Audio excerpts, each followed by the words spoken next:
The irony wasn't lost on me. Chen Security Solutions, the cybersecurity company I built from a garage startup into a $200 million enterprise, was about to throw me out because I was supposedly a security risk. At least that's what my cousin Peter claimed as he stood at the podium during our annual shareholders meeting. My name is David Chen, and at 45, I was about to learn that in the tech world, the most dangerous code isn't always the one you can see. The board has reviewed the company's technical direction, Peter announced, his perfectly tailored suit a far cry from the hoodies he'd worn when I hired him fresh out of business school 5 years ago. In light of recent market changes and David's resistance to modern development methodologies, we've decided a leadership change is necessary. I sat quietly in my chair, watching the shareholders nod along. They'd been carefully prepared for this moment, fed a steady diet of concerns about my traditional approach to cybersecurity. Too focused on fundamentals, they'd been told. Not enough emphasis on flashy AI solutions and blockchain buzzwords. Furthermore, Peter continued, gesturing to my Uncle James, who sat smugly at the board table, we've discovered some concerning activities on the company's development servers. Unauthorized access attempts, unusual code deployments. I almost smiled at that. Of course they found unusual activity. I'd wanted them to. Therefore, effective immediately, James Chen will assume the role of Chief Technology Officer, with full control over all technical operations. Security will escort David from the premises and his access to all systems will be terminated. As two security guards approached my chair, I thought about the real unauthorized access they hadn't found. About the code that had been running silently in the background for months, documenting everything. About the true security risks that nobody but me seemed to notice. Any final words, David? Uncle James asked, not bothering to hide his smirk. He'd been trying to edge me out since joining the company 3 years ago, bringing his Silicon Valley connections and promises of disruptive innovation. I stood slowly, straightening my jacket. Just one question. Have you finished migrating all our clients to the new security platform? James frowned slightly. Of course, your outdated system has been completely replaced. The migration finished last week. I nodded, picking up my laptop. Interesting. Good luck then. Is that a threat? Peter demanded, but I could see uncertainty flicker in his eyes. Not at all. Just an observation. After all, you're the experts now. As security escorted me to my office to collect my belongings, I passed the wall of client logos. Banks, tech companies, government agencies, all of them trusting us with their digital security. All of them now protected by James' innovative new system.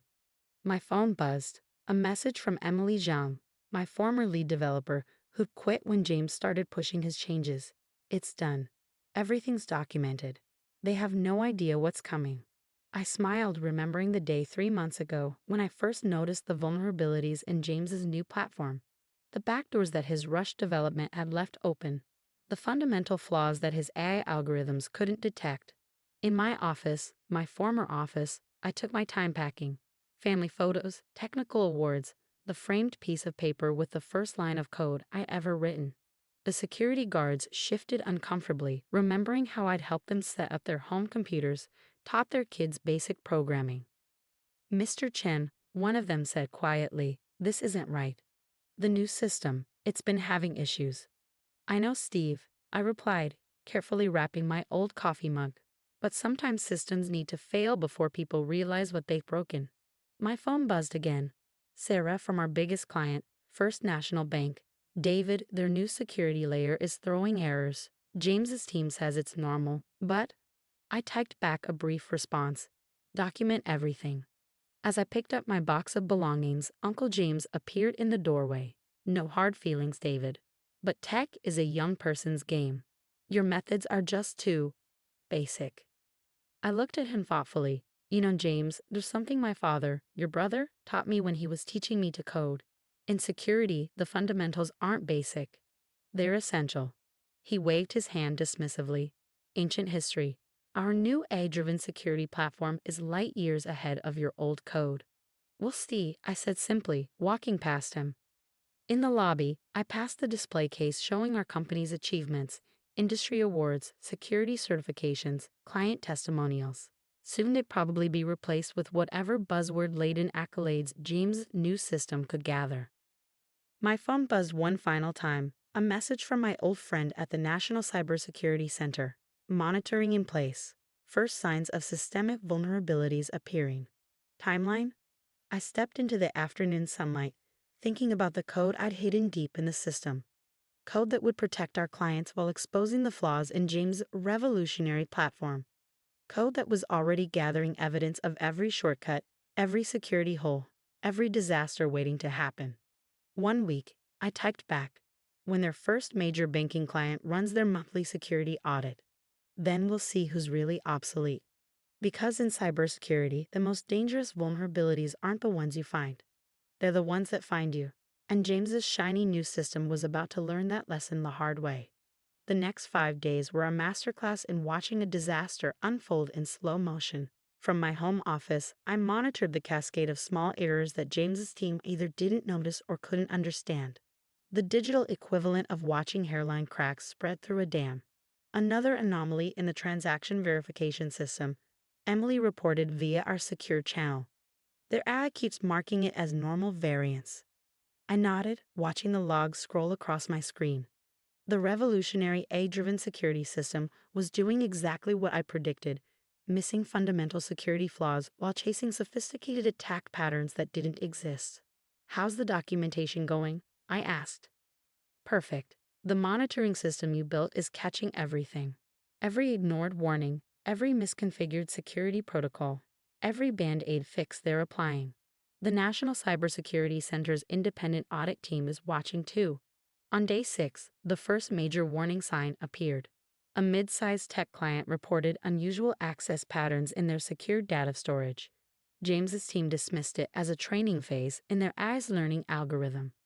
They were wrong. My phone rang. Sarah from First National Bank again. David, something's not right. Our security team is seeing patterns that match known attack signatures, but James's system keeps clearing them as safe. Document everything, I'd advised, and maybe have your backup systems ready, just in case. She hesitated. We're running our monthly security audit tomorrow morning. Should we be worried? Let's just say I wouldn't schedule any major transactions for tomorrow afternoon. The next morning, I sat in my home office, multiple screens showing various monitoring systems. Emily and our trusted network of security professionals were all on standby, watching and documenting. At exactly 9:00 a.m., First National Bank began their monthly security audit. It was comprehensive, designed to test every layer of their cybersecurity infrastructure that was now running entirely on James's new platform. At 9:17 a.m., the first real alarm sounded. The bank's audit tools discovered what James's AI had been missing for weeks: a massive security hole in the transaction verification system, one that could have allowed millions in fraudulent transfers to slip through undetected. But that was just the beginning. As the audit dug deeper, it found more problems. Critical security protocols had been misconfigured. Basic encryption standards had been implemented incorrectly, and the AI system that was supposed to be protecting everything, it had been trained on flawed data, marking legitimate threats as safe while flagging innocent transactions as suspicious. At 10:45 a.m., First National Bank's Chief Information Security Officer made the call. They were switching back to their backup systems, my original security protocols, immediately. By noon, 3 more major clients had followed suit. My phone rang. Peter, sounding panicked. David? We need to talk. The system. There are some issues. Really? I replied calmly. The AI isn't handling everything perfectly. This isn't funny. We're looking at potential regulatory violations. The Banking Commission has already been notified. I finished. Along with the National Cybersecurity Center. They're very interested in how a certified security system could have such fundamental flaws. Silence on the line. Then, what do you want? Check your email. I just sent the board a complete analysis of the system's vulnerabilities, along with documentation of how they were introduced and ignored. You might want to pay special attention to the section about James's development process, particularly the parts about skipping basic security protocols in favor of innovative solutions. Another call came in, a news network wanting comment on the story that was about to break. Major security firm's AI system compromises banking security. By evening, the full scale of the disaster had become clear. James's system hadn't just failed, it had actively endangered our client's security. The only thing that had prevented a catastrophic breach was the monitoring system I'd secretly left in place, quietly maintaining basic security protocols while documenting the failures of the innovative replacement. The emergency board meeting was called for 8:00 p.m. I attended virtually, watching James and Peter try to explain how they'd missed such obvious security flaws. The AI was supposed to catch these issues, James insisted. The algorithms were fundamentally flawed. I interrupted, sharing my screen to show the technical analysis. Because you forgot the first rule of cybersecurity. No AI can replace sound security fundamentals. The board members, many of them technical experts themselves, reviewed my documentation in stunned silence. Every vulnerability, every ignored warning, every arrogant dismissal of basic security principles, all meticulously recorded. Mr. Chin, the board chairman said finally, I believe we owe you an apology, and perhaps a job offer. I smiled. I'll accept, on 3 conditions. First, we return to a security-first development approach. No more rushing to implement trendy solutions without proper testing. Second, Emily Zhang returns as Chief Security Architect with full authority over security protocols. And third, I paused, looking at James and Peter. We conduct a complete audit of all executive technical credentials. It seems some resumes might need verification. 1 month later, I stood in my restored office, watching our teams reinstall the proper security systems. James had resigned to pursue other opportunities after it was discovered that his Silicon Valley experience wasn't quite what he claimed. Peter had been reassigned to a non-technical role, his dreams of disrupting the industry tempered by reality. Emily sat in her new office next door, leading the development of our next security platform, one that would use AI properly as a tool to enhance fundamental security rather than replace it. The industry had learned some valuable lessons. Articles were being written about the dangers of prioritizing innovation over security fundamentals. Regulatory bodies were developing new guidelines for AI implementation in critical security systems. And our clients, they'd stayed with us, impressed by how our original security protocols had prevented disaster. First National Bank's CEO had personally called to thank me for maintaining those hidden safeguards. Last week, I received a message from a young developer who'd worked under James. I finally understand what you were trying to teach us. Security isn't about flashy solutions.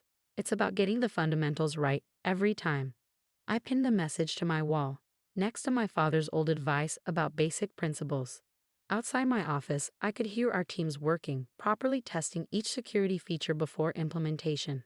Because in the end, true innovation isn't about replacing the fundamentals. It's about building on them. And sometimes the best way to prove that is to let the flashy shortcuts fail on their own, while keeping a very careful eye on the fallout.